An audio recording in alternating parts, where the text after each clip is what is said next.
Hello everyone, this is AinOolGawn's here with another video on Dislyte. We just received a new update in the game and it's a pretty good update. So I figured I should do a new video as well and let you know what my opinion are on the new character they added and on some of the changes or maybe other things that I might either agree or disagree. First off, let's discuss the two heroes that they added. The new 5-star that they added is this one here.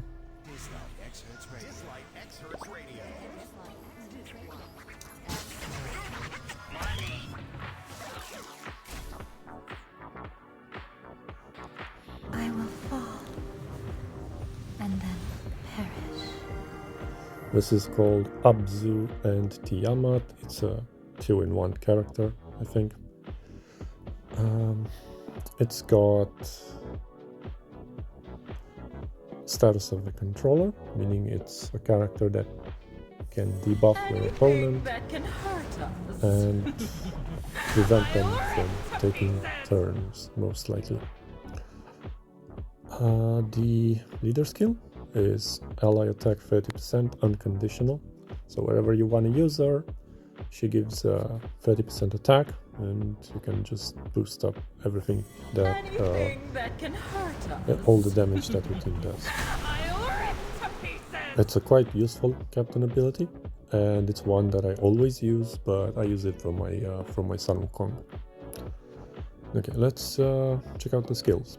I'll start with the first skill, but in order to get the full description of the skill, I'll have to go here and look up someone that actually has the character so that I can see what the upgraded skill really does. This is not a mishap that the makers of the game have. You can't actually see the fully ascended skill description unless you do this. Or if you have the character and you fully ascend it or go to the ascension page. So first skill is this one. Gains attack up for 2 turns. This happens before the actual attack, so you are going to be doing quite a lot of damage because of that, unless you have buff blocker on you, of course. Attacks one enemy 2 times, 2 hits.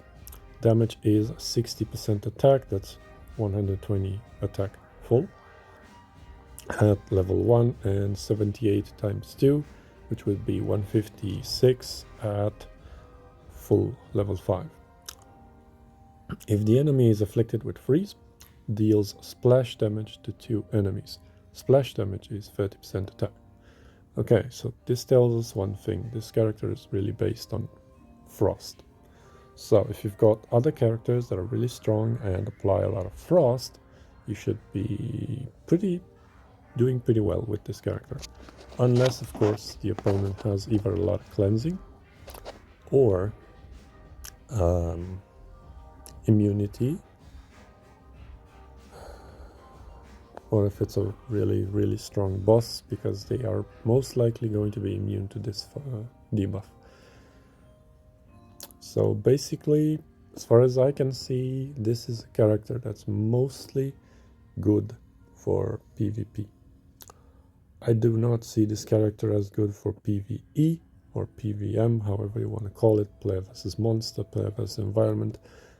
There is an issue with being a character that deals damage or extra damage based on debuffs. Whenever you cannot apply those debuffs, you lose a lot of damage. The best example is Zembla. Whenever she can apply the seed on the opponents, she deals crazy damage, splash damage, jumps, pushes the seed from one character to another, and deals really well. But when a character is actually immune to the seed, unless you have all her dupes, her damage is really lackluster. Anyway, this is the first skill. Second skill is this. Inflicts freeze on all enemies, and once again this happens before the actual attack. Okay, that's how it's placed in this order, why it is placed in this order. So she freezes and then she attacks, and because of this passive, Farrah's attacks against enemies with freeze are guaranteed to land critical hit, your hits are going to be crits. If she freezes, of course, because it does not say that this cannot be resisted, meaning if your accuracy is not high enough, or if the character or your opponent's resistance is high enough, you will not freeze them. And I have seen this happen in the actual trial, so you don't always freeze the opponents. Let's get back to the skill. It says attacks all enemies 2 times, damage per hit 50% attack. So the actual skill does less damage than the first skill, meaning this is a character that will most likely want you to use basic attacks a lot of the time.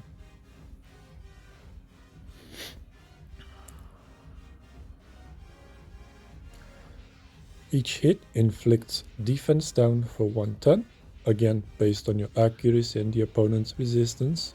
Don't take it for granted. And we have the passive once again, which I just talked about. Now, max cooldown reduction would be 1 turn, meaning instead of 4 you have 3 turns. And the maximum damage would be 72 for multiplier times 2, which would be 144. It's a decent multiplier, it hits 2 times, so it's pretty good. And now we have the ultimate. The ultimate has its own passive. We have an undispellable buff called Synergy, which makes the character immune to AP down and decreases the damage they take by 40%. And the skill is this. Dispels 2 buffs from each enemy, inflicts freeze on all enemies for 1 turn, and speed down for 2 turns. This again will scale with your accuracy and the opponent's resistance. You don't have enough accuracy, you don't land the debuffs, you don't dispel the debuffs. They have way higher resistance than your accuracy, same thing. Okay. After applying the debuff or inflicting freeze to get the crits guaranteed, says attacks all enemies 2 times, damage per hit 65% attack. That's at level 1. At level 4 that would be 96 times 2, which would be 212 I believe. And that's another decent multiplier. After doing all of this damage, she applies Synergy for 1 turn. Synergy is the undispellable buff, so she doesn't have it before the actual attack. Now the passive says gains Synergy for 1 turn at the start of a round. So whenever she actually starts a round, she gains 1 stack of Synergy, which is good. Because she starts with Synergy, she's immune to AP down. And if she has Synergy, it also states here that it dispels all control effects on her. And if she takes a hit after having Synergy, she increases her AP by 25%. So you use the skill, you gain Synergy for 1 turn, you gain 1 more Synergy at the start of the round. Why is this a good thing? Because you gain the Synergy for 1 turn and then it expires, but after using the skill, you gain the Synergy back for 1 turn. However, with the skill being on a 5-turn cooldown at max, you will have 2 turns at the very least where Synergy will be gone, meaning you will be vulnerable. And although this is an undispellable buff, it's not really going to do much for you if you don't have it, because it expires very, very fast, and you will take full damage. But anyway, these are the skills from the actual character. I see here this friend that I chose to show has crit damage and accuracy. It's a very good choice because, as far as I can tell, looking at the actual skills, the character doesn't really need crit chance, because once the opponents are frozen, you will guarantee crits on them using pretty much any skill. And what you really need is attack, because everything scales with attack, including the splash damage, which gives you 30% of your actual attack. And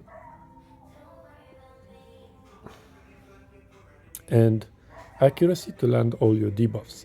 In addition to this, I would recommend speed, so you do more turns, and crit damage alongside some basic stats, more defense, more HP, because otherwise you're very squishy and you're going to die extremely fast. Even with the undispellable buff, you do have the 40% damage reduction, but you won't have it all the times. Now let's look into resonance. Anything that can hurt First, us. resonance gives your Tide Flash, which would be the basic attack, 10% more final damage.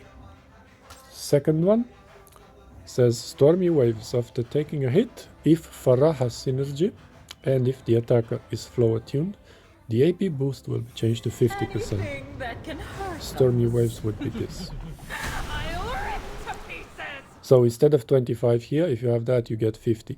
50% AP is actually really good, because getting hit twice means you get another turn.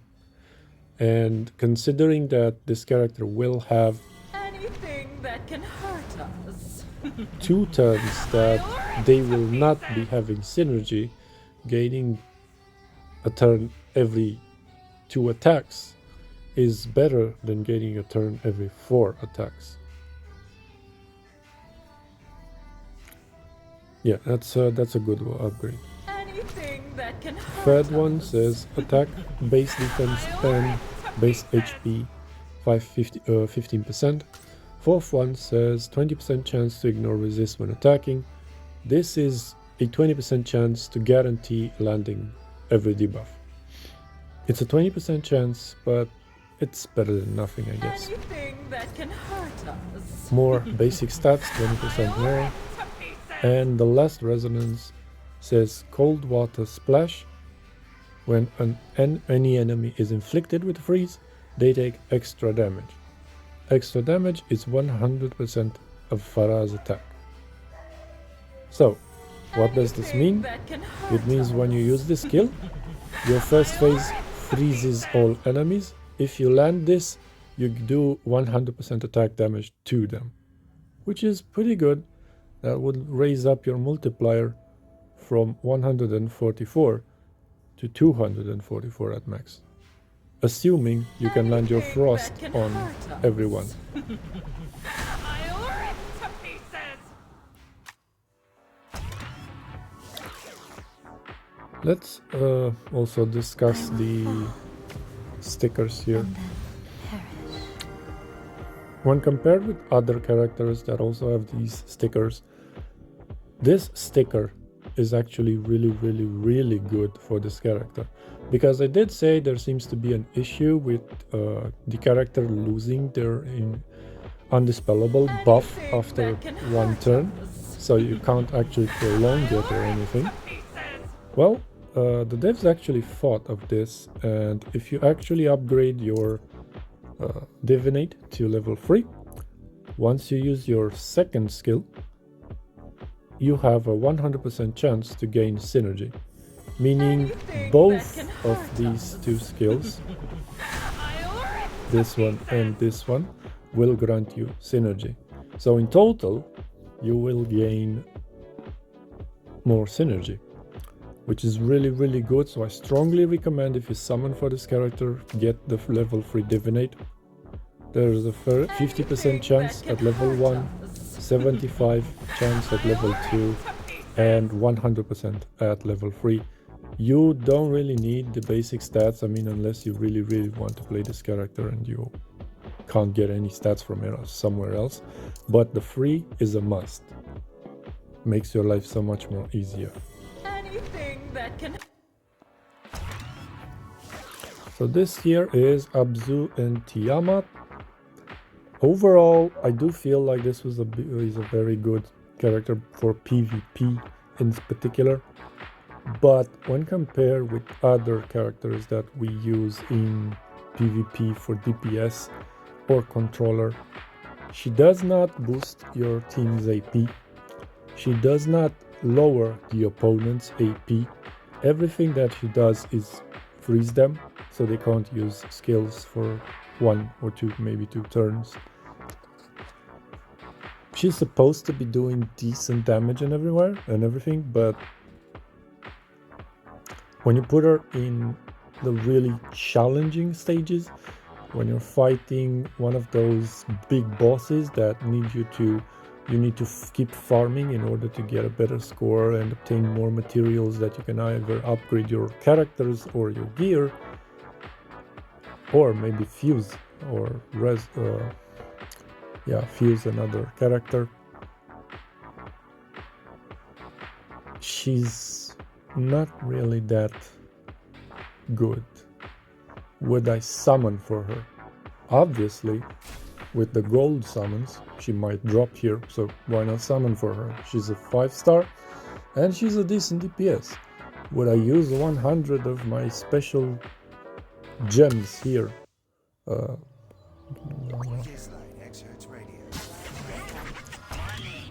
Wish stones.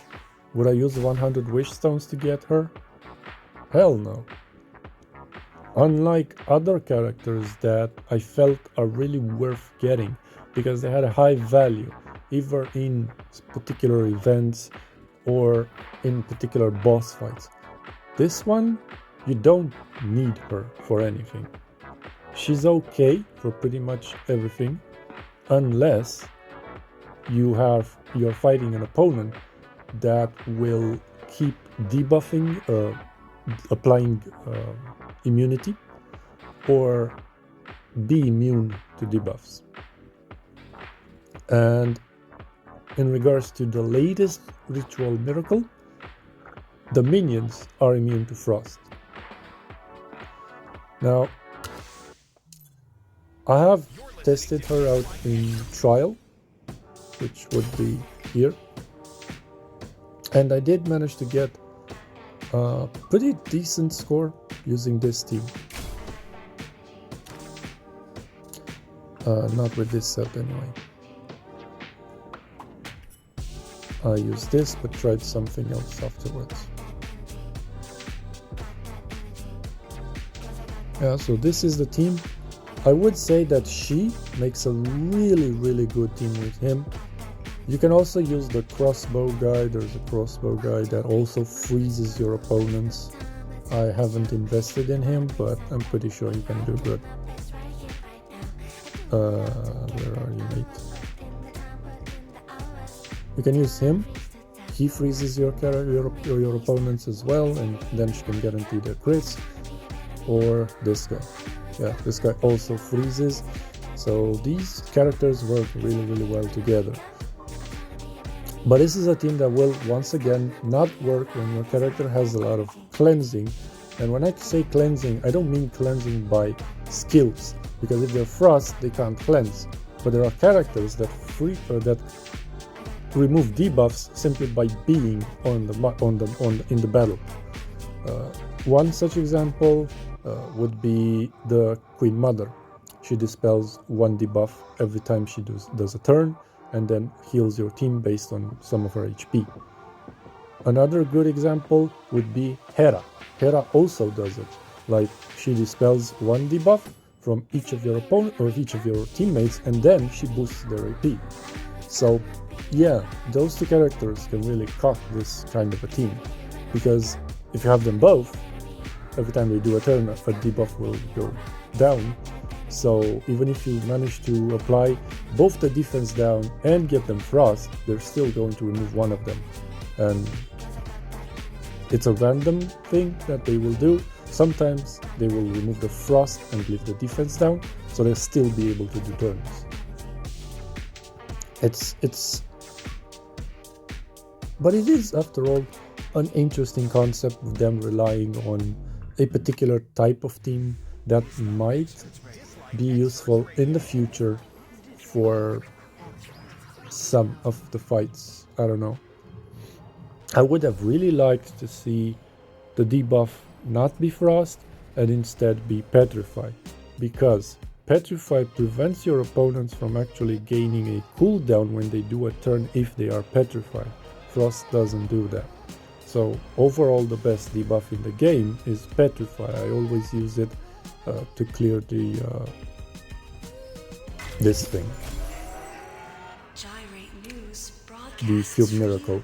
I always use the Petrified debuff. I use most of the times I either go for the full speed boost on that, or I pick a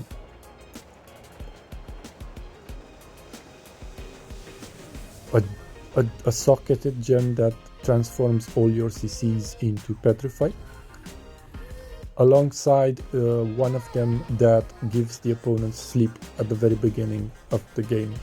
So every time I begin the fights, they start with Petrify. They lose turns on their end, and I can just do mine. And if I have that, every time I stun them with Sienna, they get petrified again, and they just can't use anything and just sit there and take a lot of damage. So yeah, Petrify is one of the best debuffs in the game. Frost, it's annoying, but it's pretty much just stun with a better look, I guess. In addition to the new 5-star, we got a new 4-star. Let's have a look at that character as well. You can see her here in the shop. It's called Jade Rabbit or Emma, and you can get all 7 copies here, so you can max out her fully. Now, I have taken a look at her previously, and I can tell you that if you have this character here, let's leave at once. I need a break. I will restore my family's past. Nothing really comes to mind. if you have this character Only here, silly romantics the admire Emma Dislyte isn't was from there. built to work with this character, because whenever this character is attacked, Emma will counter, 100% chance. Also, if you have all of your rezos on Emma, every time she gains her passive 10 times, this character will follow with the ultimate. Now, I don't really know if something will happen if the ultimate is on cooldown, but this is a really decent character. So those two together can work miracles. There's more to Now let's look at what Emma does.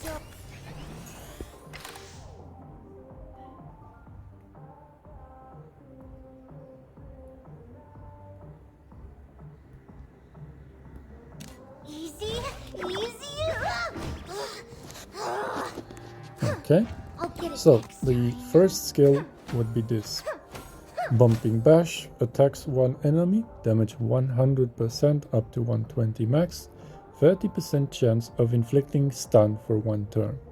Now, this is a 30% chance, but if you give it enough accuracy, the accuracy you add will increase the percent. So you have a pretty good chance to stun and do quite a lot of damage.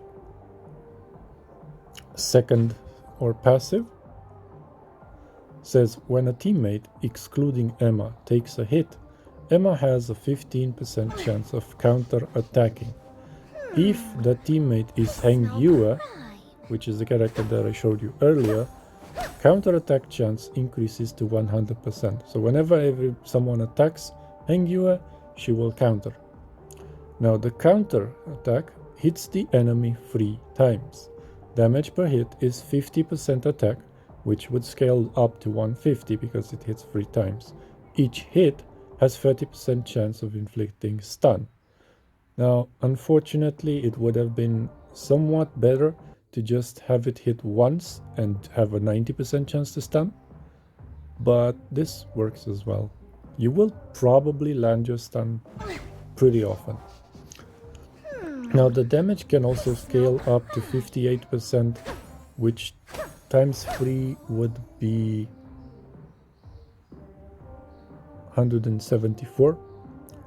So that's a pretty good multiplier, and you can also ascend this particular skill, and I'm gonna go here and see what it does if possible. It is okay. So the fully ascended one says if the enemy is afflicted with stun after the counterattack, Emma's AP increases by 25%, and this triggers once per turn. So somebody attacks Hengyue, you counter. If you stun them, you also gain 25% AP. Pretty good, not going to lie. Now the ultimate, I'm just gonna check it here because we're already here. The ultimate says attacks all enemies, damage 74. Hold up, this is not level 1. Let me go back. 70% attack. If an enemy is afflicted with stun, ignores 50% defense. Now, attacks all enemies means it only hits once, so that is actually the multiplier, 70% going up to 90 at level 5. If an enemy is afflicted with stun, she ignores defense. I smell crime. And then we have an undispellable passive on a 4-star. I know, that's really awesome. If for every teammate who takes a hit, Emma gains 1 stack of Grumpy.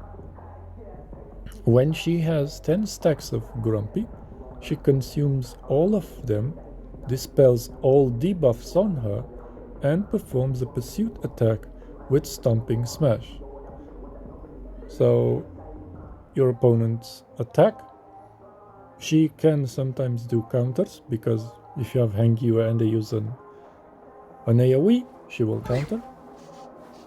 But she also gains the Grumpy, and whenever she has all of the Grumpies, she dispels all debuffs and pursuits with her ultimate. So she just casts her ultimate for free. What does Grumpy do? Undispellable, attack plus 2% per stack, max of 10 stacks. So this is another character that just kind of sits in the back and does things. Pretty much like the wolf singing character that we got last time, that just sits there and never does an actual turn, but just keeps doing follow-ups and such.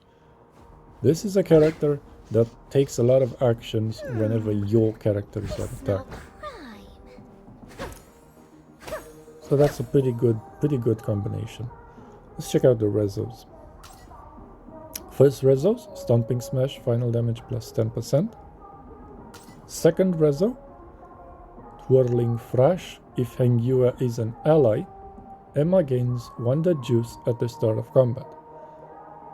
So Hengyue needs to be on the team for this character to actually perform, and I don't have something against having a character do better with another character, as long as you can get them both in an equal manner. They're both 4 stars, so that's fine. But I totally disagree when you have a character that's a 5-star asking for another 5-star. Pretty much like Leora and her sister work. They work really, really well together, but if you don't have them, you lose something from each of them, which I don't like. But they're both good on their own anyway. It's just that they're better together. But this character actually has that character in the other character in the resonance, so they need to be on the same team. Now, the skill we're talking about is Twirling Flash, which is the passive and the counter attack and everything. And Wonder Juice is this. Another undispellable buff, so she has 2 of them. When Emma dies, she's revived with all HP and gains 10 stacks of Grumpy. So this means that after your passive triggers, no, actually at the start of combat, so when the game begins, you have this debuff on you. Whenever your character, this rabbit, dies, she's brought back to life. If you have the other the Hengyue on your team, which you probably will, she gains 10 stacks of Grumpy. Now, we already know from looking at her ultimate that when she has 10 stacks of Grumpy, she does a pursuit attack. Meaning whoever kills her triggers an ultimate coming down on them. That's a really good reso. Third one, basic stats. Fourth one says when there is an ability on cooldown you gain 18 speed, which is pretty okay for a 4-star. More basic stats, and the last one is the one that I mentioned initially, where whenever you cast Stomping Smash, which is your ultimate, Heng Yue comes in with her ultimate as well. Now I don't know if it works if Heng Yue has the ultimate on cooldown. I'll have to check that, which is probably not the case because you can't just spam the skill out of nowhere, you need to have it on cooldown. But whenever she dies, yeah, she does the counter because you're already at her second reso and above, so you have the Wonder Juice.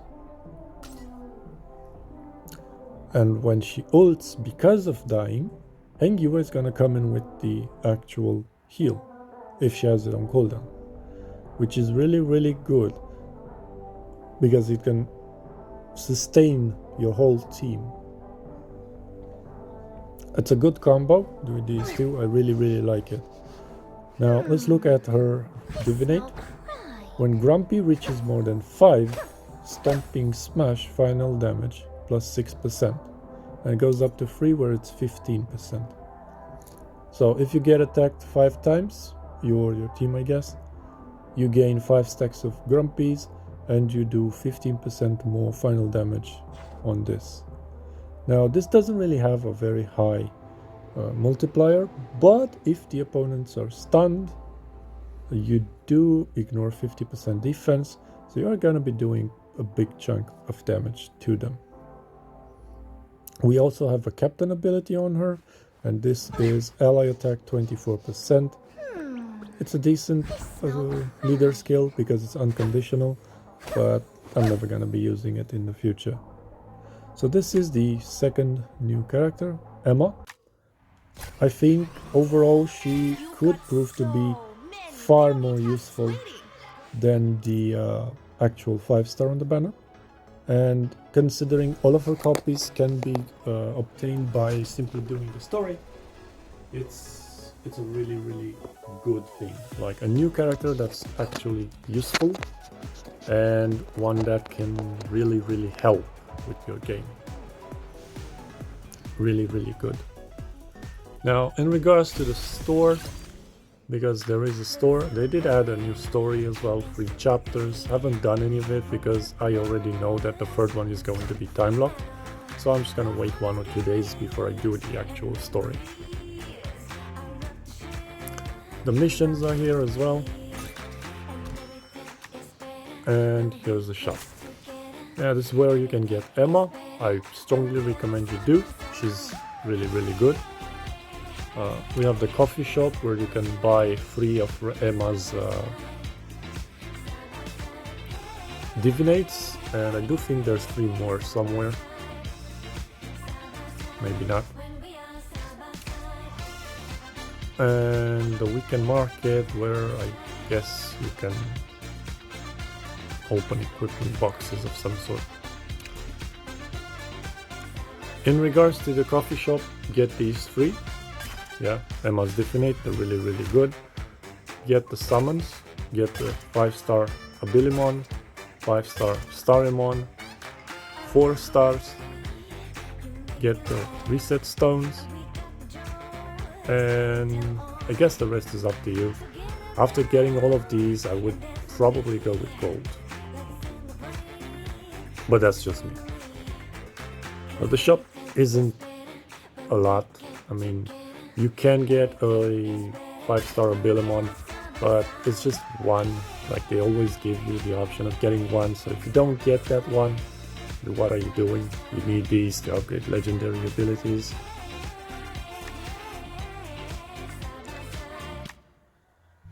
Now, another change that I have also noticed is in regards to the Calamity Island.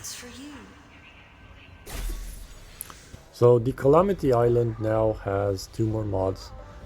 The single squad, where you fight with only one team of the particular element that is open. During weekends you will, or during Sundays you will have all of them open, but that doesn't really matter. You now have one where you have to build one team. You have one where you build 2 teams. And once you get up to level 80 in 2 teams, you can access 3 teams. Now, as you can probably already tell, there's decent rewards worth doing, I guess, but you do need 2 full teams, and all the characters need to be flow, and all the characters need to have good gear, and all the characters need to have max level. So building 2 teams isn't really that easy, because not all of these elements have good healers or good supports. Some do, but some don't. And in most cases, you're probably gonna have to invest into a 4-star or a 3-star, because you most definitely don't have enough characters to run this at full strength and be strong enough to clear everything. I've seen Poison Team work really well on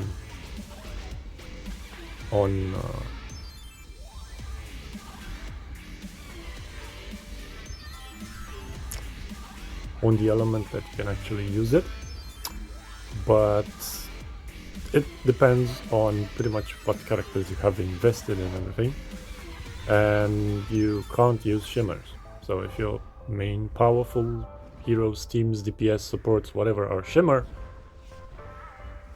it's just this stage is pretty much not for you.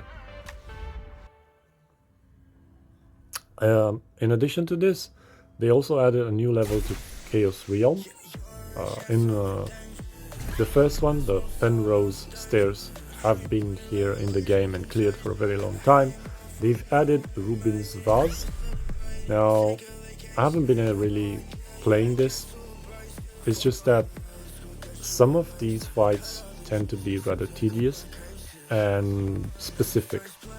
Like this one, for example, this particular fight floods you with poison.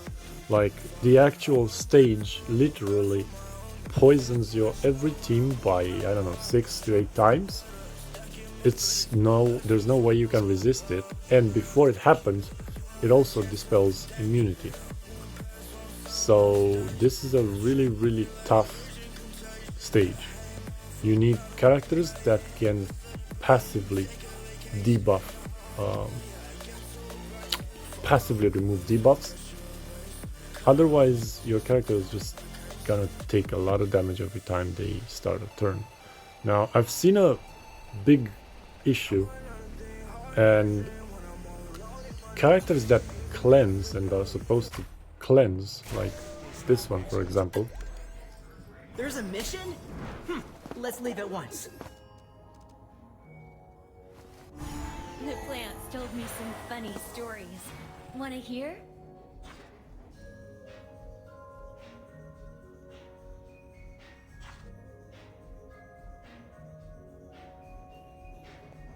She doesn't cleanse. What's today's pride? Hi everyone, we are Destiny's Kiss! Want to hear a story? It's pretty good. Okay, so a character that cleanses would be her. I'd probably use her. Oh, time for some French horn practice. Yeah, I'll try using her because she can cleanse and gain herself, put immunity on herself with basic attack every turn. Anyway, some of the stages are really annoying. But yeah, you can do that, get more resources, do more summons. I haven't noticed any other significant changes other than that. Like, these two here are the most prominent. Nothing new here, nothing really new here. The falsetto fantasy, everybody knows about it by now. So this is pretty much all I've had to say. Overall, I think the character is well balanced, the new 1 to 5 star. They are very much relying on frost. If your opponents are not frozen or they have immunity to frost, then you're probably not going to do as much damage as you want to. But when your opponents can be frost, that's going to be a lot of damage. I'll leave it up to you to decide whether you want this character or not. I will probably build her just in case if I do get her in the future, because she seems like a decent DPS, but it's not one that I would chase. There's only a few characters that I would chase that I really like in the game, and this is just not one of them. Anyway, I hope you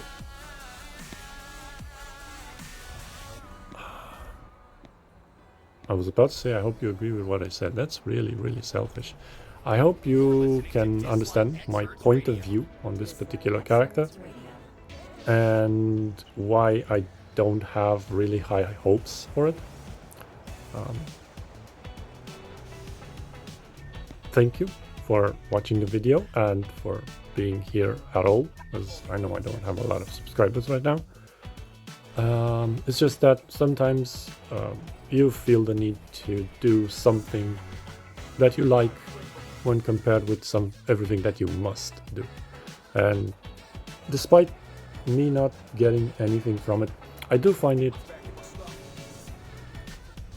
pleasing and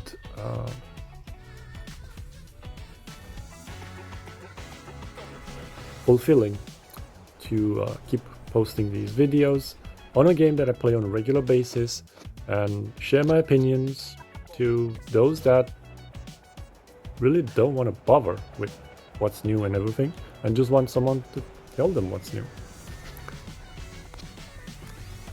So overall, I was planning on doing some different character reviews and everything once, because they did release these new Divinate stuff, and some of the characters actually got really interesting with the new Divinate system, as long as you can actually pull them, of course.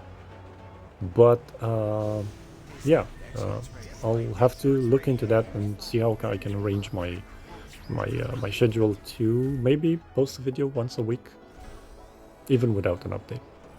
So once again, thank you very much for watching. Enjoy the new story. I'm pretty sure they have some really cool animations, because they have begun to surprise me with the animations that they do for the story. However, since most of them is just dialogue, I do tend to skip it. I'm sure you always do. This is like a note to the devs: more movies inside the story. We do like watching the movies, we don't like reading. So whenever characters actually speak, voice acted, and they move on the screen, we watch them because it looks good, it sounds good, your music in the game is awesome as well. But when you're forcing us to watch a screen that doesn't really do anything and just pops dozen lines of text at us, that's annoying. And nobody wants to deal with that. So we just skip. I'm sure pretty much everybody agrees with me on that. So thank you for watching. To those that have actually watched, good luck on your pulls if you're going for this character. I really don't recommend using your 100 wish stones on her, but if you like the character, I mean, it's your choice, your stones, your money in the end. Dislyte Excerpts Radio. Thank you once again for watching and have a great day. I'll be seeing you in the next video. Have a great day.